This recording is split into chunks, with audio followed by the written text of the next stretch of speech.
Well, hello there. How are you today? Would you be interested in hearing about squatting? Because I happen to be Chad Ikes of Courage Barbell. And today, I'm here to assist you with some squatting advice and technique advice. But let me preface this by saying one of my favorite things about strength training, and also one of the most frustrating things about strength training, is that there are no definitive right and wrong ways to go about it. There's principles to follow, there's guidelines to follow, but in the end, you can look at all the best of the best in the world, and everybody does things differently. Even if it's just minute, it may be small things.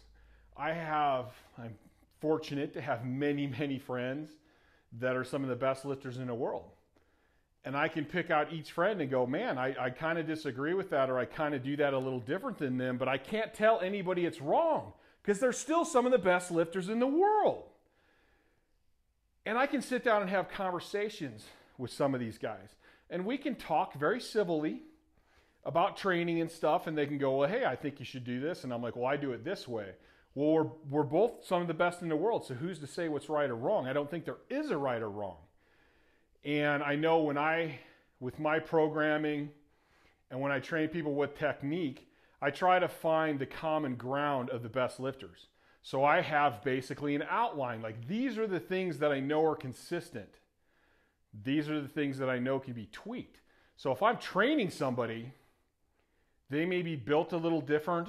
They may have a little different mentality. They may have different genetics, different build. And I may go, hey, I normally do this, but that's not really working for you. So let's try what so-and-so does that I've seen or that I know and see if that works better for you. So sometimes there is no perfect right or wrong. And I'm still learning to accept this because I want to know the definite. I'm a black and white kind of guy. So what I want to talk about today is kind of the beginning of the squat. And if the squat is a downward movement, a backward movement, how do you engage your glutes? A lot of different stuff that all basically needs to be solved in the beginning of the lift, because the closer you are to perfect in the beginning, the closer you can finish to perfect. If you start completely out of whack, the odds of you getting in the right position and doing the things right are low. And at the very least, you're going to make it a whole lot harder. If you start properly, it's easier to stay proper throughout the lift. I personally feel that the squat is not a downward movement. I'm not just trying to squat down. I'm actually trying to sit back. When I first started lifting, I was a very quad dominant squatter. I did that throughout my athletic career and didn't actually start using my posterior chain until I became a power lifter. I wish I would have known that way back when I was doing training for sports, because I ended up being a whole shit ton stronger using my posterior chain than being quad dominant. And I know that would have transferred onto, the shot put ring or the football field or whatever. So to me, I never think of the squat. I'm not squatting down to a box. I do a lot of box squatting. I squat back to a box. I'm squatting back, and the fact that my glutes or my butt goes down is a byproduct of squatting back. I'm not trying to squat down. When I was a quad dominant squatter, I was just trying to go down. So that's one thing to me, and I know that may not seem like much, but a lot of people in their head, and I've had good responses with this, stop thinking about squatting down, start thinking about squatting back. So, how does the squat start? I hear a lot of people say, well, you start by bending your knees. Okay, well, that to me is kind of squatting down, not back. Or guys say you got to move your hips back as your knees bend. I prefer to push my hips back, and my knees will naturally tell me when they want to bend. I feel this way based a lot on how human beings start to develop their movement and how they move when they're little. I have nieces and nephews, and I have great nieces now. And I do, whenever I get to see them, I spend a lot of time just watching them because I like to see how they move and how babies will naturally root their feet. They'll naturally brace properly, and they naturally squat properly. And they don't squat down, they squat back. They push their hips back, and their knees naturally want to bend. So for me, that's the way I've gone through my whole career now, my powerlifting career, after, learning how to do it what I consider properly. But what happens is I still see a lot of people squatting down. And then even if I try to get them to shift back a little bit, they never end up sitting back because they're so focused on sitting down. Is sitting down wrong? Who am I to say? I mean, really, there's been a lot of big squats. Tom Platt squatted 500 pounds for 20 some odd reps squatting down. There's been a lot of big squats done squatting down. Shane Hammond was a hugely explosive squatter. He pretty much squatted down, but he was also sitting back pretty good. I look at lifters like Ed Cohn, who to me is the GOAT, and a hell of a guy on top of that. If you watch his squat, he's squatting down. He's squatting back, not down. His shins are almost straight up and down when he's squatting and when he's pulling sumo. So that's the way I've chose to go. I've had great success with it. I've had great success coaching a lot of athletes with it and lifters. And that's what I believe. I believe you should sit back. I believe that's how you're going to pull in more posterior chain. You're still going to use a lot of hip flexion. You're still going to use your quads. I haven't specifically trained my quads in years and years and years, and I still have big ass quads. So, they're still getting worked, and I want to utilize as much muscle as I can. So I'm always looking for the shins to be as straight up and down as possible. Now, this is going to depend on a lot of different factors too. It's going to depend on your femur length. It's going to depend on the height of your trunk, how tall your trunk is. It's going to depend on where your stance is. The wider you go, the easier it's going to be to get your shins straight up and down. I generally don't have anybody squat inside shoulder width. Even my people that are squatting for general fitness, I want them about just outside shoulder width. If you're specifically a bodybuilder or something and you want to train your quads and you're trying to train your quads, of course you're going to go a little narrower and your knees are going to go out. Your shins aren't going to stay straight up and down. But I'm talking in terms of strength, putting up the biggest, best squat. I'm talking about training squat for athleticism and just general all-around quality of life.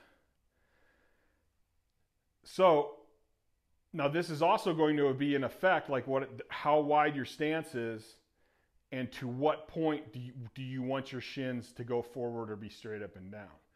Ideally, I want straight up and down. If it's a narrow squat, depending on if they have long femurs, they may end up being, their shin angle may be forward a little bit. So like this here. I never, ever, ever want to see the knee past the ball of the foot. This is, to me, is no good. You're going to have a hard time pulling in posterior chain doing that. Ideally, you're going to be here. Again, you're going to get different views. You're going to get guys that say, I don't care how far your knees bend forward. You're going to get guys that say, I want it around the knee, around the ball of the foot, or a little bit behind the ball of the foot. You're going to say guys like me who are like, ideally, I want it straight up and down as possible. So that's going to vary. You got to find out what works for you. What I will say, though, don't pick the one that works best for you right now. When I went to a powerlifting style squat, I changed from an Olympic style, like knees forward, butt on the ground, as low as I could go. When I first started sitting back with a wider stance, my posterior chain was so weak, I couldn't even do 135. And we're going from like 550 for reps to not being able to do 135.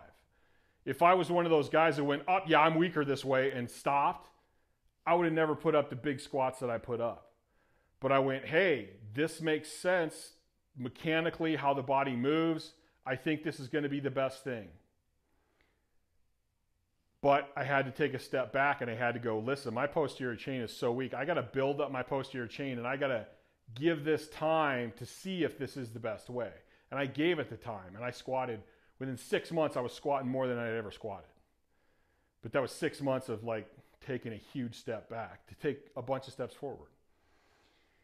One of the other things I like to start with is I like to start in a little bit of a hinged position. That way my hips are already back and all I got to do is push them back a little further. And if I keep pushing it back, my knees are naturally going to want to bend. So you have to learn to kind of listen to your body on this one. So right now I'm a little wider than shoulder width, not as wide as my competitive squat used to be. I'm going to get my root. If I don't fall backwards, I'm going to get my root. And I'm going to sit back. And so what I mean by a hinge is a hip hinge. So I'm going to hinge back a little bit right here. And this is where I'm going to start. And I'm going to have my head in neutral, rooting my feet, ankles stacked, knees out, glutes firing, hip flexors firing. Everything's firing from a good root. I'm going to brace, squeeze, make sure the low back's squeezed. And then I'm going to push my hips back. So my first movement is like a good morning. I'm pushing my hips back. And then once I push back and I get to about here, my knees want to start bending. So all I'm going to do is I'm going to let them bend and I'm going to continue to sit back. And I'm sitting back, sitting back, sitting back. And I'm still really not thinking about going down. I'm still thinking about pushing my butt back. And as you can see, my shins are straight up and down right now. So to me, this is almost the perfect position. And I am going to be hinged forward. And from here, I can drive back up. So you can see I'm pushing my butt back first. And then when my knees want to bend, I'm just letting them bend and I'm continuing to push back.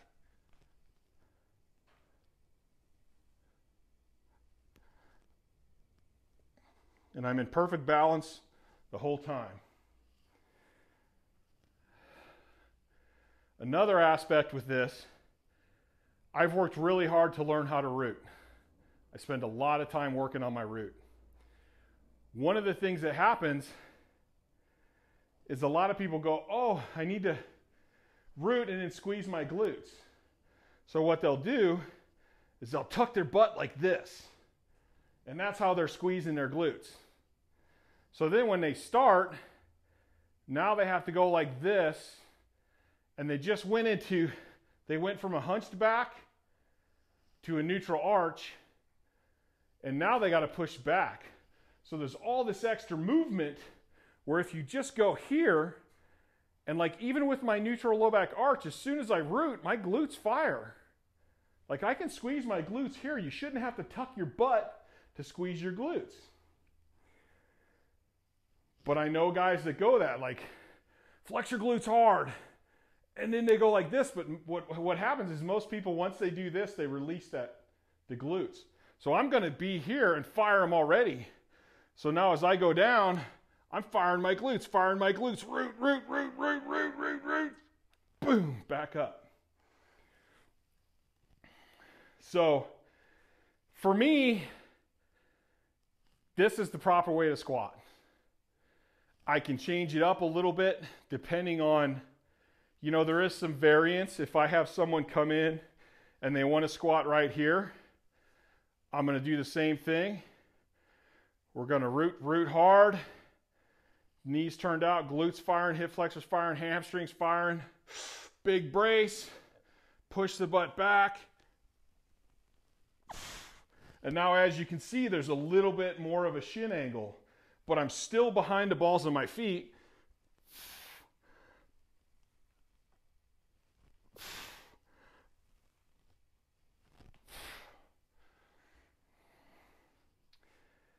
To me, that is a perfect squat.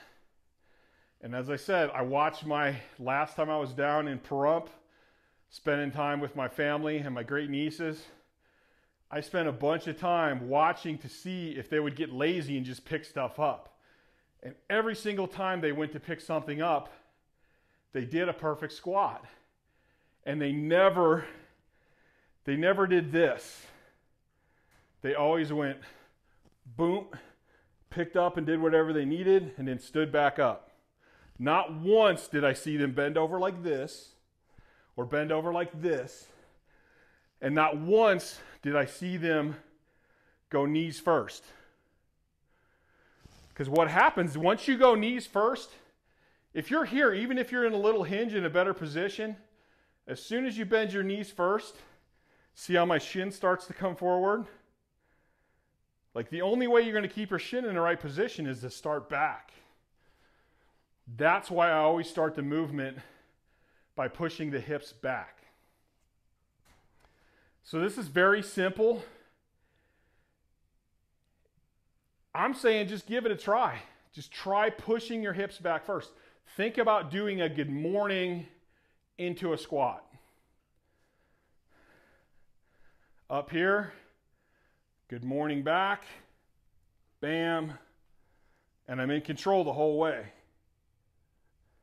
So once my hips go back and I push back, like right here, I feel my knees want to bend. So at that point, I let them bend. Now, my hip bend and my hinge bend should be equal all the way down and then up. So one of the problems I do have teaching this is sometimes people aren't very good at listening to their bodies. So they'll lock their knees and get really tight, and then they go, oh, my knees don't want to bend. All right, I'm going to bend them. And that's way you're bending too far forward. You want to keep your muscles tight, but you want to feel that knee joint. So I'm not trying to lock my knees. I just have my muscles tight. And as soon as I go here, I can feel them want to get loose. The knees want to bend. Like if you listen to your body, and that's why I think babies do it right, because they listen to their body. They're not arrogant adults like we are. So you're going to sit back, boom, just like that. Even if it's narrower, I'm pushing back, boom. And then there's a lot of people that will also tell you, stay up straight, stay up straight. You got to be straight, big chest. Well, big chest, first of all, you do want a big chest. You want an open chest. Doesn't have to be straight up and down. Doesn't have to be vertical. It just needs to be open this way. And hinging is not a bad thing. It's not bad for your back. If you're in your neutral position and you have a proper brace, it's not bad for your back at all. It's funny to me when I see people talk about wanting to squat straight up and down, but then they'll deadlift in a hinged position. And I'm like, well, wait a minute. So you can hurt your back if you bend it over squatting, but you can't hurt your back bending over to deadlift? What's the real difference? There is none in my mind. So I'm not going, bam, this is the only way to do it. I'm trying to give you options and show you the way that I do it and give you another way to try. I do think this is the best way to squat. Tons of huge squats have been put up following these same principles. Yeah, there's guys that have done it other ways too. So it's up to you. I'm just asking you to be open-minded. Think about it. Think about what makes sense to you. Give it a try. Try it long enough. Give it a chance. If you're just going to do it one time and go, well, that feels weird. Well, of course it feels weird if you're not doing it. But just because it feels weird doesn't mean it's wrong. Maybe you've been doing it wrong all this time. I know for me, it felt really weird doing it right. Every sport I've ever tried felt weird at first. When I started doing Highland games, all those throws felt really weird because I wasn't used to them. And I had to develop the correct movement patterns and get used to the movement. We're looking long term when we're talking about strength. If I wouldn't have taken those 6 months to change my technique and get it right and build my weaknesses, I would have never been such a great squatter. That's it for the educational part of this video. Now I'm going to give you the spiel. Please go to Instagram, follow Chad Ikes, that's me. Please follow this channel or subscribe to this channel. Please share this channel. Please like this channel. Please leave me a comment if there's something you want me to cover, or just to say, hey, thanks, Chad, awesome stuff. Please go to couragebarbell.com, pick up some apparel. We got stickers, water bottles, hats, shorts, lots of different stuff, more stuff coming. Every little bit helps. It allows me to keep putting out more content for you guys. And the new podcast, Courage Barbell Unlimited, on Spotify, Google Podcast, Stitcher, Amazon Music, and more. Please go check that out. Please tell your friends about it that you think would be interested and could learn from it. And I'm going to let you guys go because I'm going to go eat and then I'm going to do some training. So for now, I'm out of here. Till next time.